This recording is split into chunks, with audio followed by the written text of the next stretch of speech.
Okay, so I finally went out and bought an OLED monitor, and I'm kind of regretting it, honestly, but there's multiple reasons for that. So I'm just going to jump right in the video, go over that and all the pros so far that I've noticed and cons. Again, I've only had this for, I'd say 12 hours. I've only used it for 2 hours, maybe three. It's going to be an introduction, like, review. It's not going to be an in-depth review. Okay, so far, this is what I've noticed with the the W OLED that I just bought. I've only had it for about 2 hours, maybe three now, like, of actual use time. So first of all, going from a curved monitor that looks like this to me, with a flat screen that's supposed to be like this, it looks inverted. I don't know why. It's just a brain trick, apparently. I looked it up on Reddit. That's apparently a thing. So when I look at this, it looks like it's curved the opposite direction of actual curved monitors because it's flat and I'm so used to a curved monitor. Second thing I've noticed is blacks are actually black on the OLED versus VA panel, where the VA panel still looks gray even with some backlight. OLED screen with black, and it's completely black. You can see my reflection. This is the glossy version. While the VA panel on black, you can see all the lights and stuff. I'm not sure how it's going to look on video, so I'm going to have to see after editing how this looks.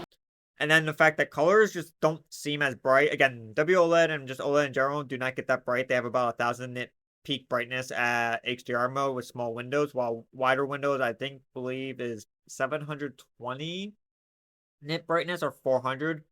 I know it's a big difference, but again, I don't know like all the specifications. But it's noticeably dimmer than the VA panel. All right, left side is going to be OLED, right side is going to be your VA panel.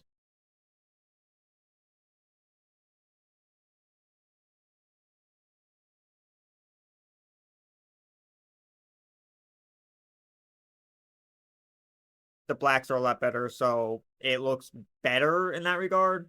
Picture quality, I guess, is better because looking at some like small details on different things, I've noticed that it's a night and day difference compared to the VA panel. If you're actually looking at it, if you're just glancing at it like quickly, you're not going to notice. But if you're actually like gaming and like taking a look at scenery, you will notice more detail on the OLED monitor. Another thing I noticed, which I'm kind of like I said, the colors seem a little washed out on the WOLED. I don't know how to fix that. I've set it to 10-bit. I've adjusted everything to racing mode. I put the brightness about 80%. Because if you go up 100%, HDR will get washed out. 90 is the highest you go. I typically don't like burn-in because I have a whole freak out about OLED burn-in. Even though I have a LG TV that's OLED and I haven't burnt that in, and that's going on 3 or 4 years old. Granted, I don't use it that much, while this will be my daily driver. So static content will not be good for this, but dynamic content like video games and content consumption, YouTube, full screen will not be a problem. Plus, this panel has a 3-year warranty, so I'm not worried about that as much as like me using Stack UI. So I don't want to use this for desktop usage, as I'm scared again of burn-in.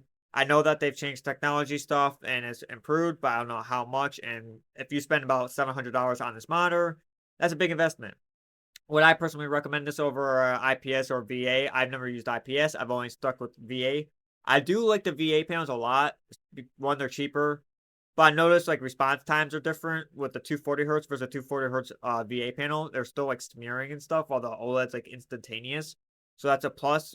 But the VA panel is one, cheaper, and two, if you never went to OLED, you're never gonna really notice the benefits. And when you do get OLED, for me personally, I don't notice it until I've been using it. Like I said, now I'm 2 hours in, I'm starting to notice some of the things, but it's not that big of a difference to me personally. So I wouldn't say go out and buy OLED unless you have the budget to, and you really just want OLED. Otherwise, just stick with the VA panel or IPS, in my honest opinion, so far.